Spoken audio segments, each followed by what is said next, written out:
दक्षिण भारत के किसी उपनगर में रेलवे लाइन के पास एक साधारण सा मकान।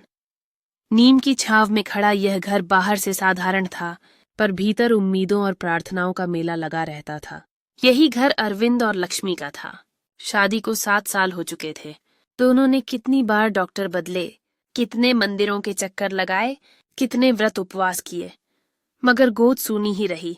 अरविंद की माँ कमला अम्मा अक्सर ताना मार देती, कैसी बहू लाई है, 7 साल में एक औलाद तक नहीं दे पाई।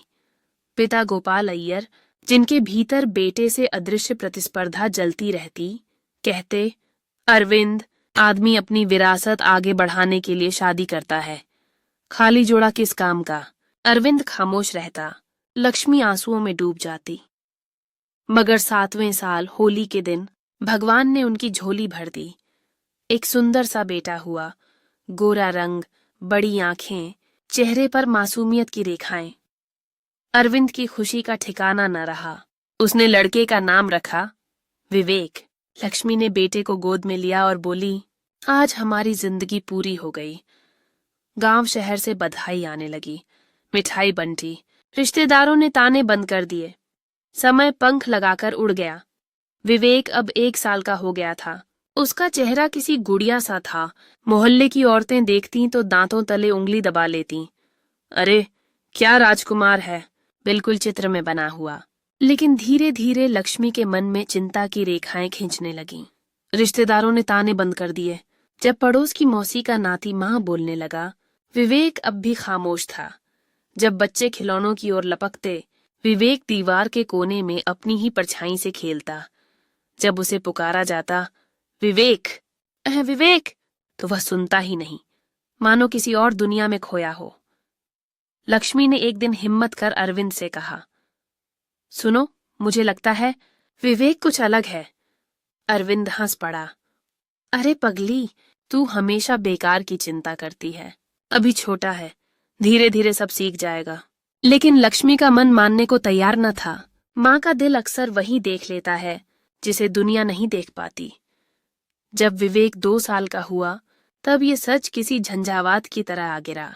डॉक्टर ने लंबी जांच के बाद कहा, आपका बेटा सामान्य बच्चों की तरह विकास नहीं कर रहा, वह ऑटिज्म स्पेक्ट्रम पर है। आपको नियमित थेरेपी करानी होगी, भाषा, व्यवहार और रोजमर्रा की गतिविधियों के लिए। ये लंबा सफर है। लक्ष्मी की आंखें भर आईं।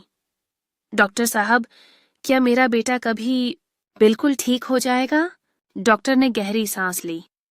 देखिए, ठीक होना एक कठिन शब्द है, लेकिन हाँ, समय पर थेरेपी से बच्चा बहुत कुछ सीख सकता है। बस धैर्य चाहिए। उस दिन घर लौटते समय अरविंद खामोश था।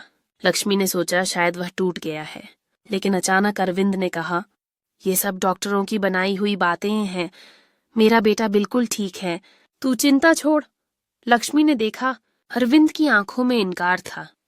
शायद सच्चाई मान लेना उसके लिए सबसे कठिन था। डॉक्टर की सलाह पर अरविंद और लक्ष्मी ने विवेक का थेरेपी सेंटर में नाम लिखवा दिया। हर सुबह लक्ष्मी उसे गोद में लेकर जाती। रास्ते में छोटे छोटे बच्चे अपनी माँओं से चिपके हंसते खेलते जाते और विवेक खिड़की के शीशे को थपथपाता रहता। थेरेपी रूम से जब वह बाहर निकलता, उसके चेहरे पर थकान की परतें होती। कभी एक शब्द निकल जाता, बा, तो लक्ष्मी का दिल झूम उठता। लेकिन उसी पल बाकी बच्चों को धारा प्रवाह बोलते देख उसका मन बुझ जाता। थेरेपी के खर्चे बहुत भारी थे। अरविंद की नौकरी से आने वाली तनख्वाह अब आधी से ज्यादा इलाज पर खर्च हो जाती। अरविंद देर रात तक ओवरटाइम करता। थका हारा घर आता तो चुपचाप चारपाई पर गिर जाता। लक्ष्मी पास बैठकर कहती, थक जाते हो, पर देखो ना, विवेक ने आज पहली बार ताली बजाई। अरविंद आंखें मूंद लेता। उसके भीतर कहीं उम्मीद और निराशा की जंग चलती रहती। धीरे धीरे रिश्तेदारों की असलियत सामने आने लगी। कमला अम्मा सास पड़ोसन से कहती, क्या फायदा ऐसे सुंदर बच्चे का जो माँ बाप को चैन न दे? बहू के ही कर्म है जो ऐसा पला पड़ा। सुजाता, अरविंद की बहन को जब अपनी बेटी हुई थी तो पूरा घर उसे रानी बनाकर रखता। पर जब विवेक की मुश्किलें सामने आईं, सुजाता के मन में अजीब सी संतुष्टि चमक उठी। वह ताना मारती, अन्ना, भाई, बेटी पालना आसान है, पर बेटा भाग्य से संभलता है। गोपाल अय्यर, पिता, तो खुलकर कहते, अरविंद, अपनी हद में रह। हमारे जमाने में आदमी अकेले घर संभाल लेता था। आजकल तुम लोग हर छोटी बात के लिए रोते हो। ये सब दिखावा है। अरविंद को अपने ही पिता की बातें जहर जैसी लगतीं, लेकिन वह खामोश रहता। एक रात लक्ष्मी ने आहिस्ता से कहा, सुनो, हमें परिवार से कोई सहारा नहीं मिलेगा, न पैसे का, न दिल का। हमें अपनी राह खुद बनानी होगी। अरविंद ने तकिए पर मुंह छुपा लिया। कभी सोचा था मेरा बेटा सबसे आगे होगा। अब लगता है जिंदगी बस इलाज और समझौतों में बीत जाएगी। लक्ष्मी ने उसका हाथ पकड़ा।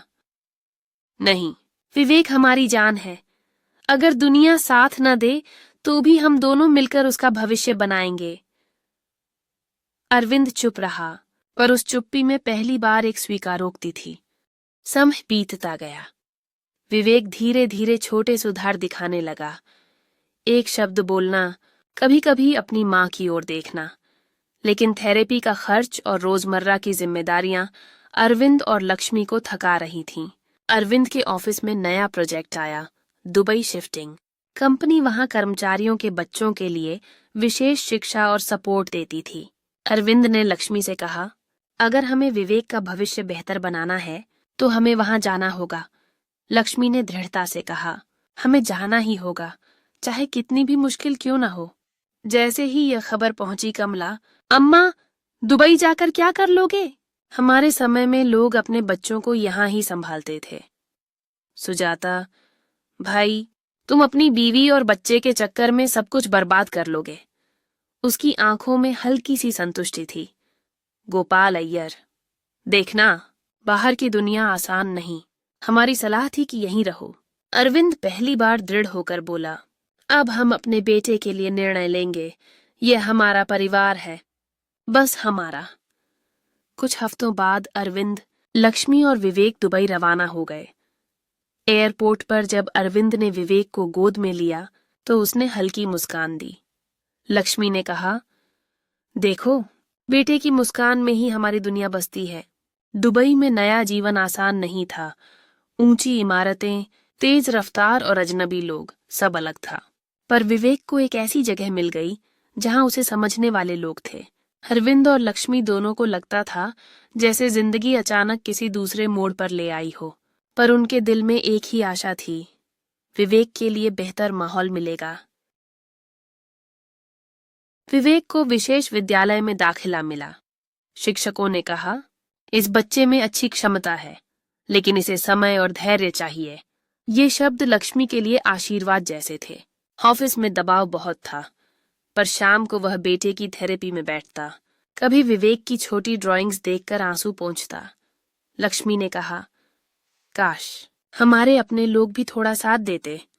अरविंद ने कहा, दुनिया साथ न दे तो भी हमें अपने बेटे के लिए खड़ा रहना होगा।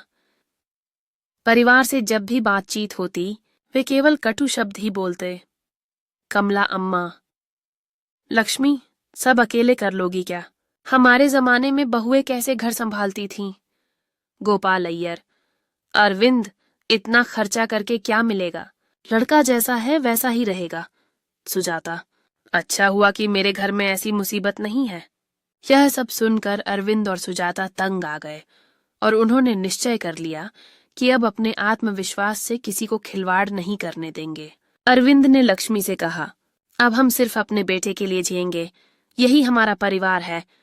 विवेक अब धीरे धीरे खुद खेलता, कभी अरविंद का हाथ पकड़कर चलता। पार्क में लोग पूछते, क्या ये बच्चा ठीक है? क्यों नहीं बोलता? लक्ष्मी ने कहा, हर बच्चा अलग होता है, हमारी समझ बस सतही है। विवेक की जिंदगी में अब धीरे धीरे उजाला उतर रहा था। थेरेपी और विद्यालय की सहानुभूतिपूर्ण शिक्षा ने उसमें अद्भुत परिवर्तन ला दिया था। एक दिन अचानक उसने होठों से पहली बार शब्द जोड़े, मम्मा, वाटर। यह शब्द सुनते ही सुजाता के हृदय का बांध टूट गया। उसकी आंखें आंसुओं से भर आईं। बरसों से जिस शब्द के लिए वह तड़प रही थी, आज वह उसके कानों में मधुर संगीत बनकर गूंजा। वह विवेक को कसकर गले से लगा बैठी, जैसे सारी दुनिया की खुशियां उसी पल में समा गई हों। कांपते हाथों से उसने तुरंत अरविंद को फोन लगाया। भाव विह्वल स्वर में बोली, सुनो, आज हमारे बेटे ने, उसने कहा, मम्मा वाटर। दूसरी ओर अरविंद की आंखें भी छलक पड़ीं। ऑफिस की भीड़भाड़ के बीच उसने सिर झुका लिया और जैसे अपने आंसुओं से सारी थकान बहा दी। गले में अटका स्वर आखिरकार फूट पड़ा, सुजाता, हमारा बेटा योद्धा है, वह और आगे बढ़ेगा। हम उसे कभी अकेला नहीं छोड़ेंगे। बस तुम भी मेरा साथ देती रहना। सुजाता बस रोए जा रही थी, पर वे आंसू दुख के नहीं थे। वे आंसू उस अपार तृप्ति और गहन सुख के थे जिसकी प्रतीक्षा उसने न जाने कितने वर्षों तक की थी। उस क्षण दोनों को लगा मानो उनके जीवन की सबसे बड़ी विजय उन्हें मिल गई हो।